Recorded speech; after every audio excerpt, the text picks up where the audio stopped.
지난주 목요일 날 교통사고가 났었어요.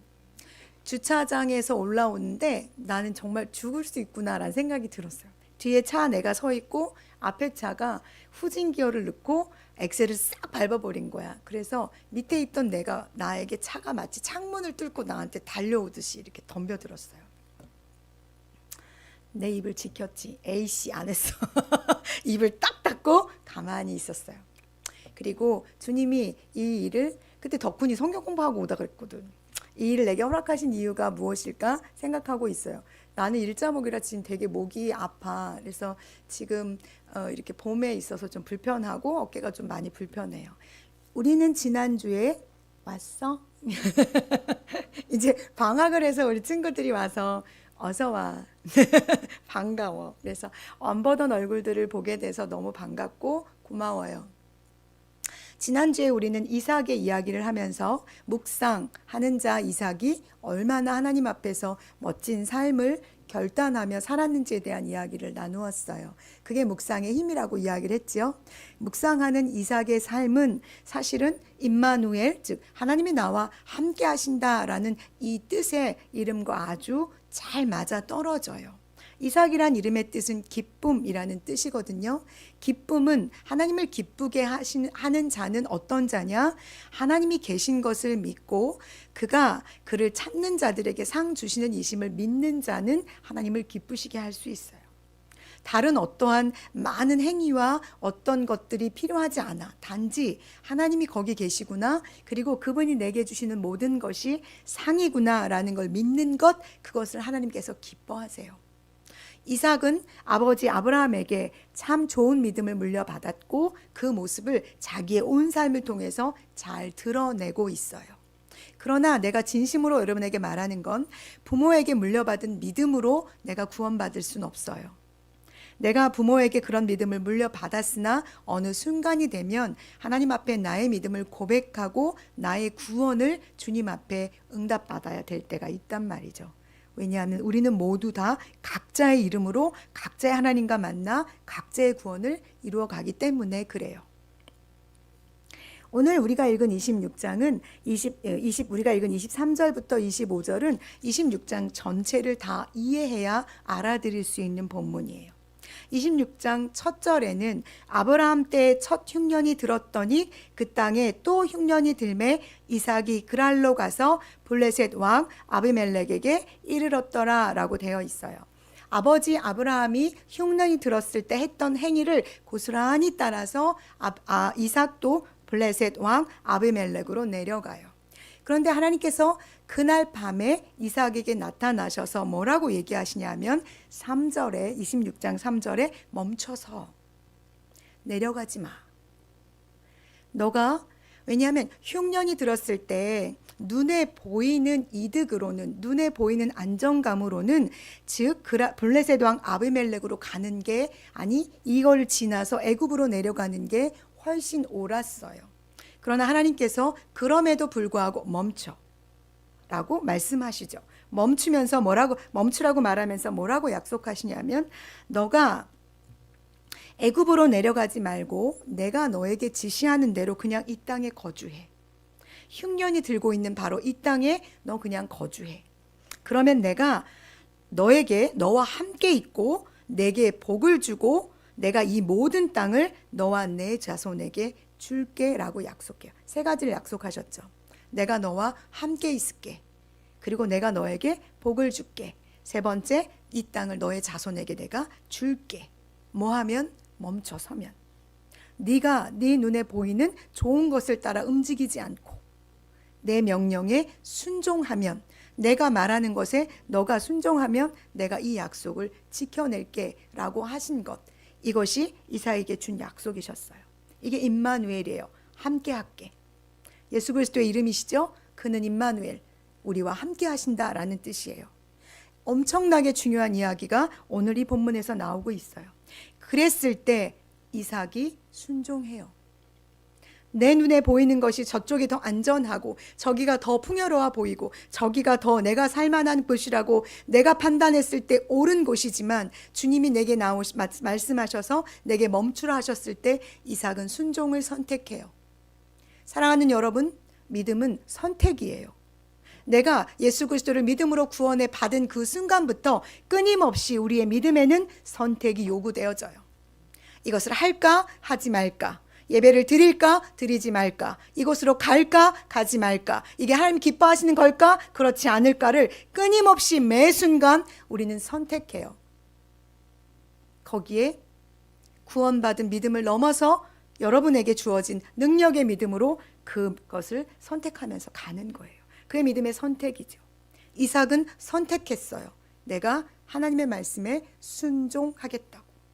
그래서 그가 거기에 그저 머물러요. 그랬는데 이삭이 거기로 머물러 있을 때 하나님께서 하신 약속대로 지켜주심이 있어요. 뭐냐 하면 아버지 아브라함이 자기 아내 사레가 너무 아름다워서 사람들이 이 여인을 취하고 싶어 했을 때 아브라함이 자기 아내를 누이 동생이라고 속인 적이 있는데 이삭도 똑같아. 부전자전이야. 자기 와이프를 누이 동생이라고 속였어. 그런데 그때도 하나님께서 아브라함과 사레를 지켜주신 것처럼 이번에도 이삭과 리브가를 지켜주세요. 약속한 것을 믿고 순종한 자에게 하나님이 하시는 첫 번째는 지키심이에요. 눈에 당장 손해보는 것 같고 이것이 옳은 것 같지 않으나 전능하신 하나님께서 내가 그 앞에 순종을 선택할 때 하나님은 늘 지키심으로 임마누엘 하세요. 그래서 이삭과 리브가를 지켜주시죠. 두 번째 하나님이 보호하신 게 또 뭐냐면 원래 이삭은 목축업자였어요. 양을 치는 목축업자인데 그 땅에 거주하면서 이삭이 직업을 좀 바꿔보려고 그랬어. 아니면 이중직? 그래갖고 농사를 짓기 시작했어. 목축업자가 농사를 지어서 첫 해에 수확이 얼마나 나올 수 있을 것 같아요? 나는 지어보지 않았지만 첫 해 수확을 많이 거둘 수 없다는 건 알고 있어요. 그런데 26장 12절에 이런 말씀이 있어요. 이삭이 그 땅에서 농사하여 그 해에 바로 첫 해에 100배나 얻었더라. 이건 놀라야 돼. 우와 하고 놀라야 돼요. 여러분이 순종해서 주님이 내가 가려고 했던 것을 멈춰서게 하신 후에 내가 순종을 선택하고 그 다음에 거기서 내가 무엇인가를 애썼을 때 주님이 거기서 나에게 100배의 열매를 허락하셨다는 거예요. 하나님께서 지키시고 두 번째로 복을 주셨다는 걸 잊어버리지 마세요. 그래서 성경에서 말하는 복은 아주 실제적이고 아주 구체적이에요. 막연하게 상상 속에 있는 복이 아니랍니다. 내가 병 낫기를 기도했을 때 그것이 나아지는 것이 내게 복이고, 내가 취업을 위해서 기도했을 때 그 취업이 내게 주어지는 것이 복이며, 내가 결혼을 위해서 기도했을 때 이 결혼이 하나님께서 기뻐하시는 사귐과 결혼으로 이어지게 하는 게 바로 구체적인 복의 열매예요. 그러니 여러분의 기도도 복을 얻기 위해서 한다면 아주 구체적이고 실제적으로 기도하셔야 돼요. 단 앞에 뭐가 있어야 돼요? 순종이라는 믿음의 선택이 선행되어져야 돼요. 그리고 나서 이삭이 이 부분이 되게 여러분에게 의미가 있기를 바라요. 이삭이 우물을 팠어요. 왜냐하면 목축업을 하는 사람들에게 우물은 매우 중요하거든요. 그런데 우물을 파면 그 동네 마을 사람들이 와서 덮어. 근데 거기서 싸우지 않아. 나도 안 싸웠어. 싸울 뻔했지만 참았어. 근데 이 동에 가서 또 우물을 팠는데 거기 와서도 덮는 거야. 이삭이 거기서도 싸우지 않았어요. 또 옮겨가서 우물을 팠어요. 그래서 옮겨서 여러 번 자기가 우물을 파면서 옮겨간 곳이 어디냐면 우리가 오늘 읽은 23절 브엘세바까지 왔어요. 브엘세바는 잘 기억해 주세요. 이곳은 아브라함이 하나님과 만나는 장소고, 이제 이삭이 하나님과 만나는 장소가 될 것이고, 이삭의 아들들이 하나님과 만나는 장소가 될 거예요. 여러분에게 브엘세바는 어쩌면 서강교회가 될 수도 있겠죠. 내 부모가 만난 장소, 내가 만나는 장소, 내 자녀들이 하나님과 은밀하게 만나는 장소, 브엘세바가 여러분에게 있기를 진심으로 바라요.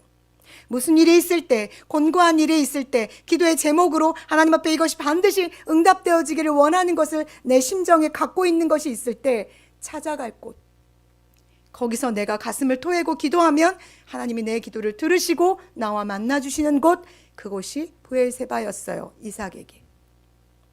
쫓겨서 도달한 곳이 하나님을 예배하는 장소였다고요. 여러분, 우리는 잠언적 믿음의 신앙을 살다가 어느 순간에 주님이 우리에게 욥의 믿음의 신앙을 요구하실 때가 있어요. 내가 기도한 대로 주님이 나에게 응답하셨고 모든 것이 다 순탄했어, 순조로웠어, 다 좋았어. 그런데 어느 순간부터 왜 하나님은 나에게 응답하시지 않으시는 것 같지? 왜 내가 하나님을 잘 섬겼는데 내 삶이 이렇게 곤고하지? 나는 주님을 늘 따랐는데 왜 하나님은 나에게 이렇게 어려운 일들을 경험하게 하시지? 라는 일들이 분명히 여러분의 삶에 올 거예요. 그때 이삭처럼 여러분이 선택하셨으면 좋겠어요. 피하세요. 피하고 또 피해서 여러분이 반드시 도달해야 할 곳은 바로 브엘세바, 하나님이 계신 곳이에요. 세상 어디에도 물론 주님이 모든 만물, 모든 우주, 모든 곳에 주님이 함께 하시지만 주님이 여러분을 피해 여러분에게 도달하게 한 바로 그곳이 하나님이 여러분을 만나고 싶어 하시는 가장 아름다운 곳 브엘세바일 거라고 저는 믿습니다. 그곳에서 이삭은 하나님과 또 다시 만나요. 그리고 주님이 말씀하시죠. 두려워하지 말라. 제가 놀라운 소식을 들었어요. 두려워하지 말라라는 이 단어가 성경에 365번이 나온대요. 제일 많이 나오는 단어예요. 왜 365번일까 생각해보니 매일매일 365일 두려워하지 말라는 거죠. 내 미래가 어떨지, 내가 다음 학기 등록은 할 수 있을지, 나는 도대체 결혼은 할 수 있을지, 여자친구 남자친구는 만들 수 있을지, 이런 거 걱정하지 마세요. 오늘 걱정하지 말고 오늘 믿음으로 살아내면 내일이 오면 내일 또다시 두려워하지 말라는 주님의 음성을 여러분이 듣게 되기를 소망해요. 매일 주님이 임마누엘로 여러분과 함께 하시거든요. 그래서 오늘 이삭에게 그 밤에 여호와께서 즉 약속하시고 그 약속을 지키시는 하나님께서 나타나셔서 이렇게 얘기하세요. 나는 너의 아버지 아브라함의 하나님이니 너가 지금까지 살아오면서 네 아비에게 내가 줬던 복을 네가 보았고 내가 네 아비를 통해서 이룬 하나님의 놀라운 역사들을 네가 삶을 통해 보았으니 그 하나님이 살아계시고 그 하나님이 이제 내가 너의 하나님이 될 것이니 라고 말씀하시는 거예요. 내가 여러분에게 강하게 말해요. 내가 만났던 하나님, 지금까지 내 평생에 함께 하셨던 살아계신 하나님, 그 하나님이 내 아버지가 되셔서 지금까지 임마누엘로 함께 오셨던 걸 나는 여러분에게 강하게 이야기할 수 있어요. 오늘도 내가 살아서 여기 호흡하며 여러분 앞에 서 있을 수 있는 것도 임마누엘 그분이 나와 함께 하셔서 그랬어요. 내가 여러분에게 말해요. 나와 함께 하신 이 하나님이 여러분과 함께 하셔서 임마누엘로 내가 너의 하나님이 될게 라고 매 순간 이야기하신다는 걸 잊지 말아 주세요. 그러면서 얘기하시죠. 내가 너와 함께 있어 너에게 복을 줄게. 하나님은 절대 화를 주시는 분이 아니에요. 하나님은 절대 우리를 공고하게 하시는 분이 아니라고요. 하나님은 절대 우리를 슬프게 하기를 기뻐하시는 분이 아니에요. 내가 슬프고 내가 곤고하고 내가 어려움에 처하는 이 모든 상황들이 상 주시는 분이 나에게 주시는 거라면 이것은 분명히 무엇으로 바뀌냐? 상으로 바뀌어요. 상으로 바뀌어요. 반드시 바뀌는 때가 있어요. 그때를 참아 믿음으로 기다리는 것, 그것을 여러분이 선택해 주세요. 내가 이 기다림이 싫어서 일어나 나가리라 하지 말고 그 자리에서 묵묵히 주님을 바라보며 나의 하나님, 내 아버지 하나님, 저기 저 앞에서 저렇게 초라하고 부족하고 아무것도 가지고 있지 않은 저 사람의 하나님이 내 하나님이 되셔서 나를 인도해 주실 거라고 여러분이 마음에 굳건히 고백하고 달려갔으면 좋겠어요. 그때 놀라운 일이 벌어져요. 도망와서 브엘세바에서 판 우물에서도 물이 나온단 말이죠. 하나님은 물이 나오게 하실 거예요. 여러분의 영혼에서 생명의 강수가 나오기를 바라시고, 그곳에서 나온 그 생명의 강수로 나도 먹고 내 자녀도 먹고 내 자식도 먹고 내 이웃이 먹으며 온 땅이 그리스도의 놀라운 영광으로 젖어들기를 하나님께서 원하신다니까요. 그래서 우리는 오늘도 임마누엘의 하나님과 함께 우물을 파는 자가 되어야 해요. 매일 새어 우물을 파세요. 여러분이 겪는 일들이, 내가 새 직장을 구해야 하고 내가 이제 졸업을 하면 그 다음엔 어떻게 해야 되지라는 것은 여러분에게 주어진 우물이에요. 이 우물을 내가 믿음으로 성실하게 파내려 갈 때 그 끝에 분명히 샘이 있다고요. 하나님이 그 우물을 파게 하셨다면 그 우물의 끝은 분명히 샘이에요. 내가 맛보지 못한, 내가 경험해보지 못한, 누구도 설명해 줄 수 없는 은밀한 은혜의 샘물이 거기에 있어요. 그러니 여러분 손에 들려있는 이 믿음의 삽으로 성실하게 오늘도 여러분의 우물을 파주세요. 그러면 주님이 거기에서 실망하지 않고 실족하지 않고 선하게 그 일을 해내는 여러분에게 하늘과 땅의 놀라운 은혜로 복 주시는 그 이름에 합당하게 여러분과 함께 하실 거예요. 나는 한 번도 좋은 차를 타보고 싶지 않았어. 그런데 내 차는 엑센트 2013년형. 이번에 부딪혀서 새 차를 렌탈 받았잖아. 소나타. 너무 좋아. 그래서 내가 아니 좋은 차 달라고 기도해봐야 되겠는데 막 이런 생각이 들 정도로 차가 너무 쾌적해. 거기 뭐라고 나오는지 알아요? 차 안의 공기를 청결하게 하기 위해서 뭐 순환합니다 이런 말까지 나와. 너무 좋아. 너무 좋아요. 소나타. 그래도 내 차 악센트가 좋아.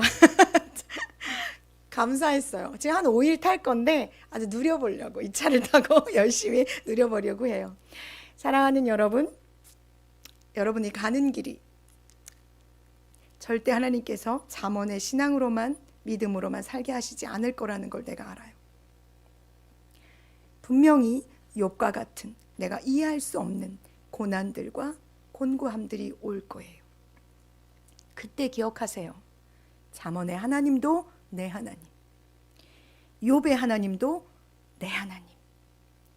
그 두 모든 하나님이 나의 하나님, 나의 아버지이시라는 사실을 잊지 마세요.